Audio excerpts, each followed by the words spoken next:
Wabarakatuh. Assalamualaikum warahmatullahi wabarakatuh. Kembali lagi dengan saya Asrika CGP Angkatan 3 dari Kabupaten Mamuju dalam tugas modul 3 3.1.A.4.1 eksplorasi konsep prinsip pengambilan keputusan dengan mewawancarai rekan sejawat. Berikut rekamannya. Pak Nawi, assalamualaikum. Waalaikumsalam Bu. Lagi sibuk Pak? Tidak juga Bu, karena ini waktu istirahat ini. Bisa saya ambil waktunya sebentar Pak? Oh bisa Bu? Iya, saya mau bincang-bincang Pak kaitannya dengan tugas dan program kita. Bisa Pak ya? Oh, tugas apa ini Bu? Ayo Pak, tugas wawancara tentang studi kasus kejadian-kejadian yang jalan di kelas. Oh iya. Iya.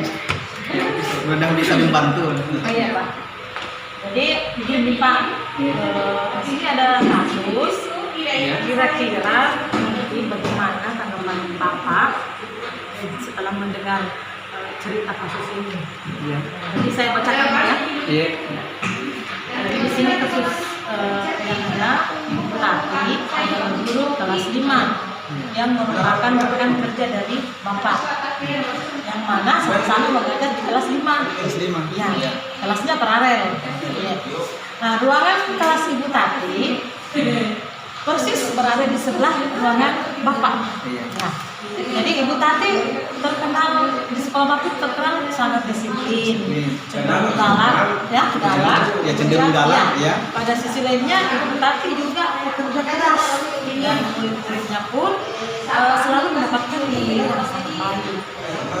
Sebagian murid sangat takut kepada Ibu Tati, dan sebagian lagi bisa menyelesaikan diri.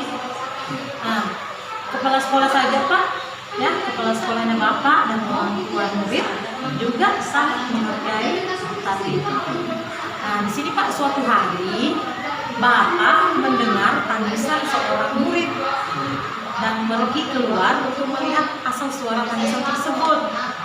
Dan ternyata Bapak mendapati seorang murid perempuan kelas 5 sedang berlutut di atas bebatuan sekolah, yang pada saat itu panas sekali. Menghadap dia, siswa tersebut itu menghadap di depan pintu kelas Ibu Tati. Jadi dihukum Pak ya? Ya. Bapak melihat Ibu Tati tampak tidak menghiraukan suara tangisan muridnya dan tetap mengajar seperti biasanya.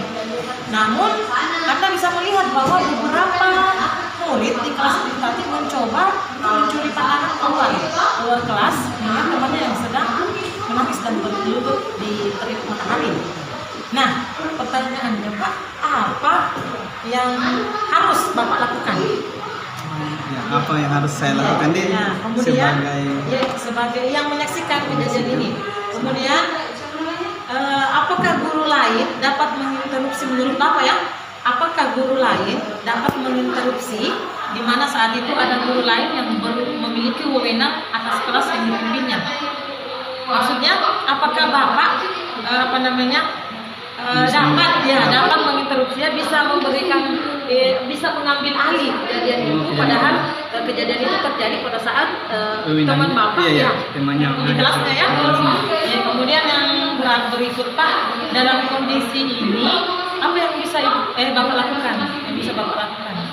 Kemudian yang terakhir, menurut Bapak, apakah Bapak bisa menginterupsi? Mengapa dan bagaimana? Jelaskan sebentar tadi. Oh, jadi yang pertama ini mengenai masalah siswa tadi yang dihukum ini di depan kelasnya, dia berlutut di depan kelas dan menangis ini di terik panasnya matahari begitu. Ya, kalau menurut saya sebagai teman mengajar ya, yang guru bertetangga berdampingan, ya, tapi ini siswa yang dihukum adalah siswa Ibu Tati. Ya. Pada jam mengajarnya. Jadi kalau menurut saya mengenai masalah ini, yang saya lakukan ini karena memang suara tangisan anak ini cukup keras ya, mengganggu. Jadi saya mendatangi siswa ini. Dia kan kebetulan kan bersebelahan dia, posisi kelasnya kan. Jadi saya mendatangi siswa ini menanyakan mengenai kenapa bisa bikin begini, atau mungkin kesalahan apa yang diperbuat. Jadi itu saya lakukan dulu. Jadi menanyakan sama si anak kesalahan apa yang dibuat sehingga dikasih sanksi seperti ini. Iya. Jadi otomatis kan si anak ini dia akan bercerita ya tentang kesalahannya. Jadi kalau memang pelanggarannya mungkin berat begitu, jadi saya sebagai guru akan menasihati dia, artinya karena memang kesalahan anak ini cukup berat dan pantas ya begitu kita mendapatkan sanksi. Jadi kita sabar begitu, sabar menjalani ya, supaya tidak diulang lah begitu, karena memang kita pada posisi yang salah ya begitu. Jadi saya hanya bisa mencari informasi tentang kesalahan ini, dan kalau dia memang salah saya hanya menyadarkan dia begitu untuk bisa menerima kesalahan yang dilakukan ya.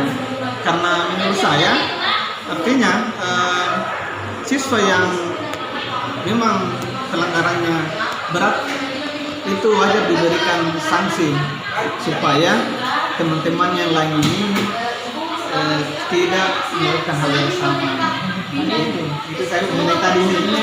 Jadi kalau itu yang pertama tadi yang bertanya sama siswa kan dulu langkah awal Pak. Langkah awal. Sekarang pertanyaan yang berikutnya Pak, kira-kira menurut bisa tidak langsung si bupati atau langsung kenapa seperti ini? Oh iya. Kalau mengenai itu Bu, ini kan jam mengajarnya Bu Tati ya. Jadi dia kan punya wewenang. Jadi saya sebagai guru itu tidak bisa karena itu bukan wewenang saya, apalagi ini kan memang jamnya ibu. Jadi otomatis apapun yang terjadi pada saat itu adalah wewenang beliau. Jadi saya sebagai teman mengajarnya itu tidak berhak ya. Jadi kalau saya sebagai teman atau rekan mengajar tidak berhak, kecuali mungkin di sini yang lebih di atas atau dalam hal ini kepala sekolah ya mungkin bisa saya, tapi kalau saya secara pribadi itu tidak berwenang. Oke, kalau begitu, kalau Bapak merasa tidak berwenang, kemudian langkah awalnya menemui si anak, tapi tidak berwenang dengan interupsi. Nah, kira-kira dalam keadaan tidak berwenang, kemudian menemui anak sudah, apalagi yang bisa Bapak lakukan? Keputusan apalagi yang bisa Bapak lakukan? Yang saya bisa lakukan lagi Bu, artinya saya bisa ada kesempatan lain, ada waktu lain, ataukah hari itu punya kesempatan mungkin waktu istirahat di ruang guru bisa ketemu sama Ibu Tati ini, mungkin di situ saya bisa bertanya langsung sama beliau. Kalau tadi saya lihat di waktu mengajar di depan kelas ada siswa seperti ini. Iya, kalau boleh tahu nggak apa sih kesalahan yang dilakukan anak ini sehingga diberikan hukuman seperti tadi itu, karena saya sempat tadi lihat di luar itu dia menangis-nangis. Ya, jadi saya punya kesempatan ketemu sama Ibu Tati di waktu istirahat di ruang guru, ya saya akan berusaha untuk mencari informasi bahwa kenapa tadi siswa tersebut dihukum seperti itu yang saya bisa lakukan untuk tindakan selanjutnya. Kemudian Bapak tadi katakan saya tidak berhak untuk menginterupsi, tidak berhak. Kalau itu alasannya tadi? Iya, saya tadi melihat dulu tidak berkarena pada saat itu jam mengajarnya beliau, jadi itu hak penuh beliau. Iya, jadi itu saya tidak itu saya katakan tidak berhak pada saat itu karena di situ waktu jam mengajar beliau. Jadi apapun yang terjadi itu adalah hak beliau. Kita menghargai apa yang dilakukan beliau. Jadi kalau kita mau menerusi, menurut saya nanti di waktu bukan jam mengajar atau waktu yang rileks mungkin kayak tadi di waktu istirahat kita kumpul-kumpul. Nah, nanti saja waktunya memungkinkan bisa bertanya langsung. Di situ menurut saya waktu yang tepat. Saling sharing supaya tidak menjaga juga kan hubungan sesama guru. Kalau misalnya pada saat mengajar kita interupsi, nanti ada lagi ketersiganan. Jadi tidak bisa interupsi. kasih, kemudian alasannya sekali menjaga hubungan dan memang wewenangnya beliau pada saat itu dan tidak merasa berhak. ya kurang merasa hormat. Bapak hanya bisa melakukan menemui siswanya Ya dan menanyakan dan menasihati. Jika memang alasannya salah, siswanya salah, tetap dilanjutkan. Iya. Dilanjutkan hukumannya.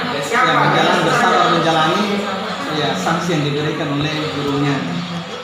Itu sudah konsekuensi. Tapi seandainya Pak, hukumannya itu tidak seimbang dengan perilaku siswanya, apa yang Bapak bisa lakukan?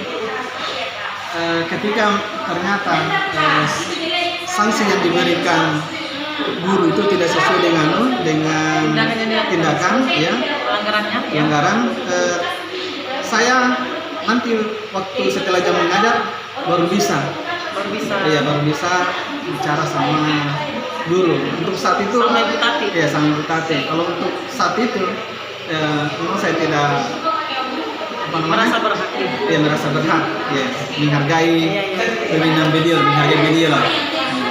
Kalau seandainya Pak, setelah jam mengajar Bapak ketemu dengan Ibu Tati, apa yang Bapak katakan? Misalnya anak tersebut pelanggarannya ringan tapi hukumannya seberat itu, kira-kira apa yang Bapak bisa putuskan untuk katakan atau ambil tindakan kepada Ibu Tati? Tindakan yang saya mungkin lakukan, artinya ini kita mungkin perlu membicarakan atau memusyawarahkan mengenai kesalahan-kesalahan yang dilakukan oleh siswa dan sanksi-sanksi apa yang lebih efektif kita berikan. Jadi kita cari mungkin sanksi-sanksi yang bisa lebih mendidik lah. Dalam artian mungkin bukan kita memberikan sanksi yang menghukum secara fisik, tapi mungkin kita bisa memberikan sanksi yang bisa menambah pengetahuannya. Apakah misalnya yang mendidik ya, apabila ini anak disuruh kasih sanksi pada waktu istirahat itu dia masuk di perpustakaan membaca buku ataukah merangkum, artinya sanksi-sanksi yang bisa mungkin lebih mendidik dan bisa mengembangkan pengetahuannya. Jadi Bapak akan melakukan adakan komunikasi, diskusi yang positif dengan Ibu Tati mengenai bagaimana baiknya memberikan sanksi kepada siswa sesuai dengan pelanggaran dari itu Pak yang luar biasa nih Pak, saya merasa terima kasih dan minta maaf minta waktu Bapak untuk jam istirahat ini yang seharusnya mungkin menikmati apa yang ada di meja ya. Terima kasih banyak Pak. Ini akan menjadi referensi dan pengalaman baru bagi saya juga ke depan. Terima kasih Pak Nawir. Saya permisi. Assalamualaikum.